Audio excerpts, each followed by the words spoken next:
Hi,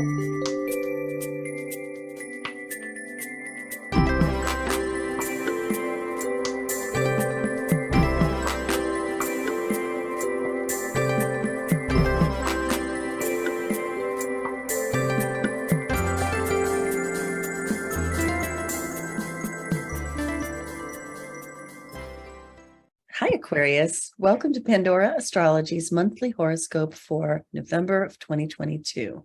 We are the astrologers of Pandora Astrology. I'm Jamie Kale Miller. I'm in Berkeley, California. I'm Julia Mijas in Pioneer, California. Hey, Aquarius, your month's themes have a special emphasis on career and networking. If you need answers, anything Julia and I say here can be more fully explained in a Mission Orders career reading. You'll find a link for that in the text that comes with this video. Well, we are clear of Juno retrograde. Phew, thank goodness. That was a rough couple of months since July.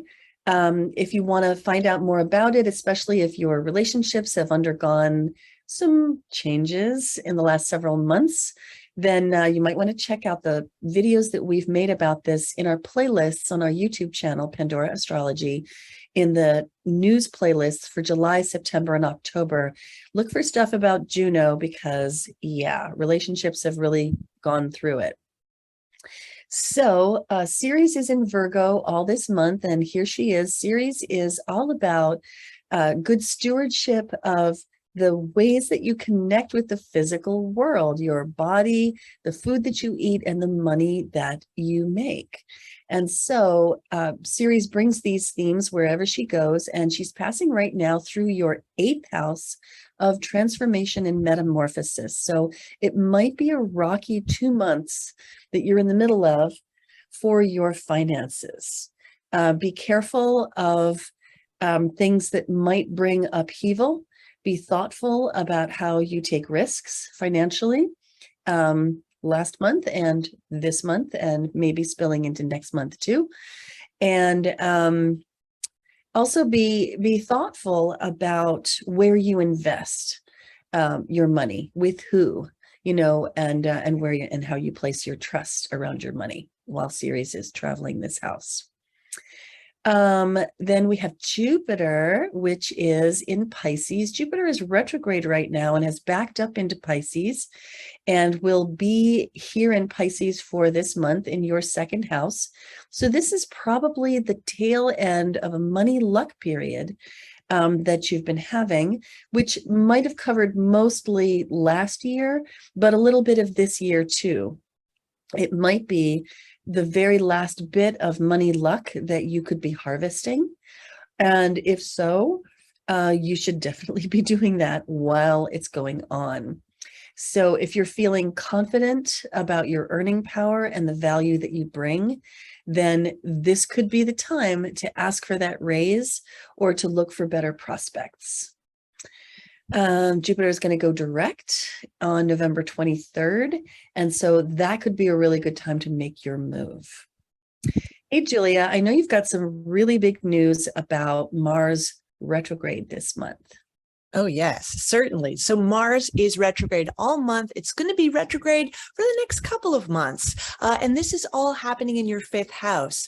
Mars goes retrograde about once every 2 years. So it's pretty significant. Unlike Mercury retrogrades, they're significant too, but they happen about 3 times a year in comparison. Mars represents your action, your drive. And anytime a planet is retrograde, it's a time of having to go back over whatever that planet signifies. Oh, and it can also be a time of review for whatever that planet also represents. So this is all happening in your 5th house. This is a house of dating. It also rules your children if you have any, your creative projects, your fun. So with Mars retrograde, if you find yourself getting frustrated or upset with somebody that you're dating, let's say, or maybe even one of your kids, you might have to go back over something that you said or some action that you took then. And Mars retrograde in the 5th, this is a house of gambling too. This would be a really, really bad time to do any money, any type of betting, even high risk speculation, which is also ruled by the 5th house.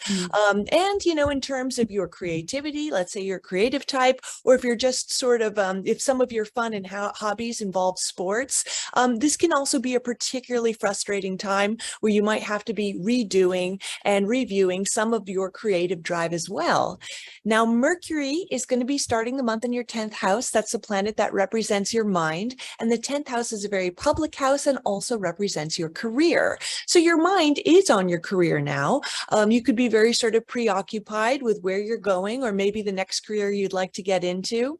On November 8th, Mercury is going to be directly conjoined the sun. We call that Greater Epiphany Day. And it's a time of revelations. It's a time of insights. And having this happen in your 10th house, you might have some aha moments in regards to what you're doing in your career, some project you're working on. And since this is a public house, if you use your voice in any public way, if you're on social media, if you do any public speaking, you might have some insights and revelations into those areas as well. And then on November 17th, Mercury goes into your 11th house of friends. This really sort of picks up the pace of your social life a bit, because this house not only represents your friends, but any social groups that you're a part of. So you might find yourself making more connections, more texts, more phone calls, more emails from the people in your tribe, so to speak. And your mind, therefore, can also be very preoccupied on your long-term goals too, which are also ruled by the 11th. And then finally, Venus, the planet of art, beauty, and relationships, starts the month in your 10th house. So some important 10th house activity for you this month. And this really, like I was saying, this house can represent your sort of public reputation. Venus here gives your public reputation a little bit of a boost. And again, if you do anything in the public eye, Venus in the 10th house could be a nice transit for that. It's also a really good time for getting along well with the authority figures in your life, which are also ruled by the 10th. And then on November 15th, Venus shimmies into the 11th house. Again, that's the house of friends and any social groups you're a part of. So you might find that your friends benefit you in some way. Maybe they help give you some good advice. Maybe they help you get a little bit further in achieving some long-range goals of yours. And you might also really enjoy being in a group setting for the second half of the month. If you're single, then this can be a great time to meet people through friends or also online dating, because the 11th house does rule all types of networks, including technology, like, internet dating. Indeed, and really can improve your social life in general when Venus is in the 11th house of friends. Yes, absolutely. So there are two moons to talk about, and I'm glad you were talking about Venus right there, because the first of these moons is here in let's see, where is it? Yeah, November 8th, full moon, lunar eclipse. It's a lunar eclipse in Taurus, landing right here in your 4th house, opposite the sun, with Mercury and Venus in the 10th house. So this is an axis of houses that has to do with your inner life and your outer life. The moon, which is being eclipsed, and it has to deal with a little bit of instability from Uranus, is very emotional and intense here in the 4th house, bringing a lot of that emotionality into your home life. A lot of intensity, a lot of turbulence, and really attempts to be solid, but it's just, when the moon is eclipsed, there is this tendency for shadow material to creep to the surface.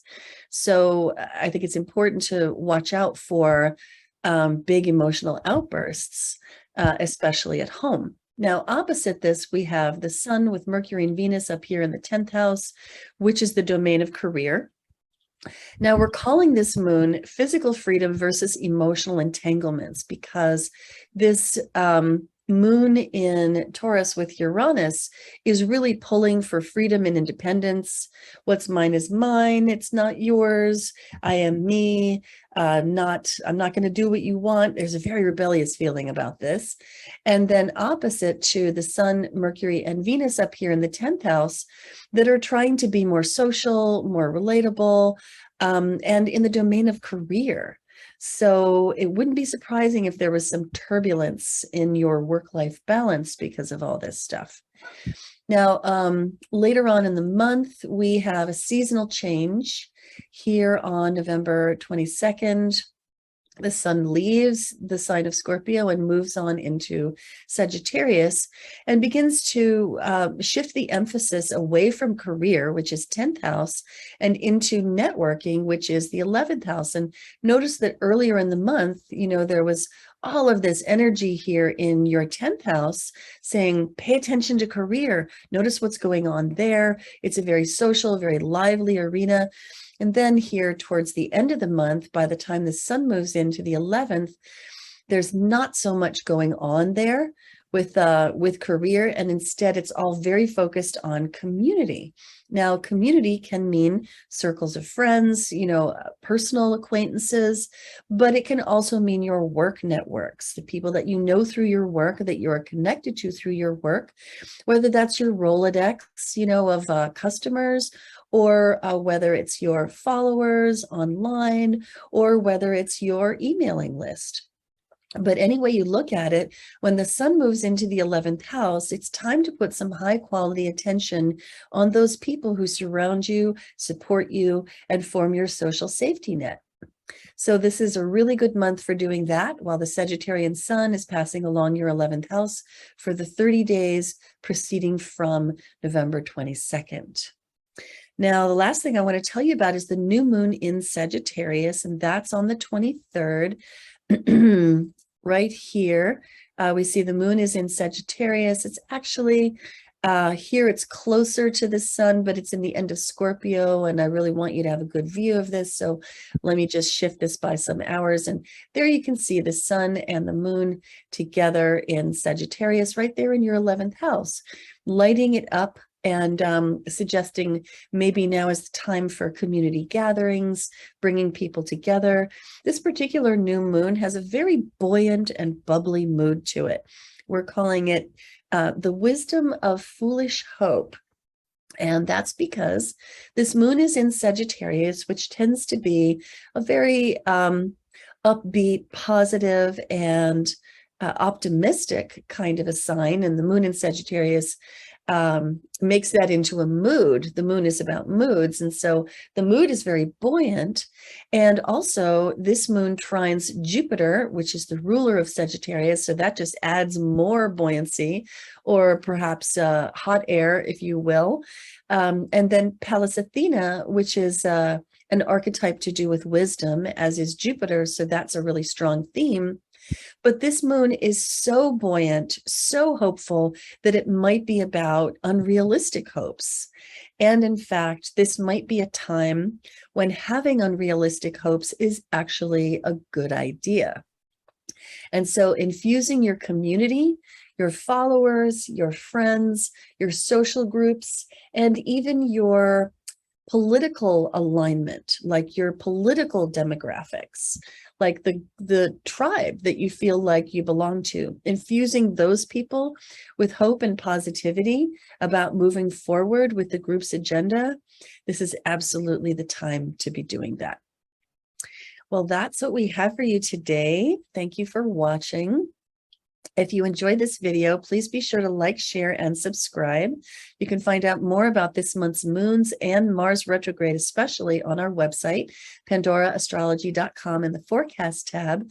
And on our website, you can book a reading with us or take a class. And until next time, we'll see you around the cosmos. Bye. Bye-bye.